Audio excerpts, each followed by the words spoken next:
Welcome to Annam's kitchen. என்னுடைய Annam's health recipes, Annam's recipes இந்த 2 சேனலையும் நீங்கள் சப்போர்ட் பண்ணதுக்கு உங்களுக்கு ரொம்ப நன்றி.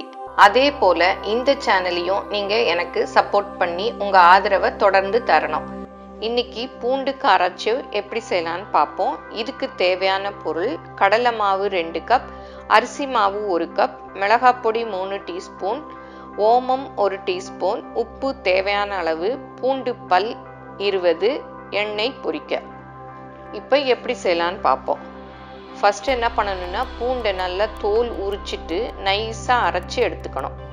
ஒரு பாத்திரத்தில் கடலை மாவு, அரிசி மாவு, மிளகாப்பொடி, ஓமம், உப்பு, இப்போ அரைச்சோம் இல்லையா அந்த பூண்டு விழுது எல்லாத்தையும் சேர்த்து நல்லா கையிலேயே மிக்ஸ் பண்ணி எடுத்துக்கணும். அப்போ தான் எல்லா இடத்துலையும் சேரும்.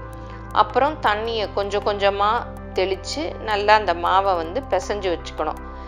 அதாவது ரொம்ப ஹார்டாக பிசையக்கூடாது, அப்புறம் காராச்சேவ் டேஸ்ட்டாக இருக்காது. பக்குவமாக பிசைஞ்சு அதை அப்படியே வச்சுக்கணும்.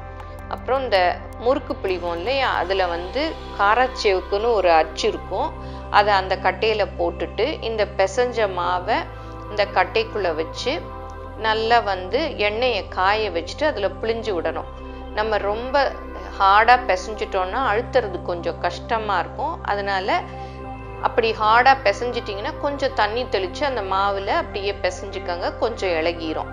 அதனால பக்குவமாக பிசைஞ்சுக்கணும். ரொம்ப தண்ணியாக பிசைஞ்சிட்டிங்கன்னா நம்ம அழுத்தரைச்ச விடுவிடுன்னு அப்படி பிஞ்சு விழுந்துரும். அதனால பார்த்து பிசைஞ்சுக்கங்க. எண்ணெயில் அப்படியே பிழிஞ்சு விட்டுட்டு முறுக்கு மாதிரி பிழிஞ்சு விட்டுட்டு அதை 2 பக்கமும் நல்லா வேக விடணும். அடுப்பை நல்லா ஃபஸ்ட்டு போடுறச்ச ஹையில் வச்சுக்கணும். அப்புறம் கொஞ்ச நேரத்தில் குறைச்சி வச்சுட்டு நல்லா சலசலப்பு அடங்கி அந்த சத்தமெல்லாம் அடங்கினதும் அதை எண்ணெயிலேருந்து எடுத்து அப்படியே எண்ணெய் வடிய விடணும். அப்புறம் நல்லா ஆறின பிறகு ஒரு டப்பாவில் அதை வேணும்னா அப்படியே ஒடிச்சு விட்டுக்கலாம் சின்ன சின்ன பீசஸாக. இப்படி இந்த கட்டையில் புளியாமல் சிலர்லாம் என்ன பண்ணுவாங்கன்னா, ஓட்டையாக இருக்கும் ஒரு கரண்டியில், அதில் இந்த மாவை வச்சு கூட அப்படியே தேய்ச்சி டைரெக்டாக எண்ணெயில் விடுவாங்க. அது அப்படி தான் காராச்சேவ் கடைகள்லேயும் பண்ணுவாங்க.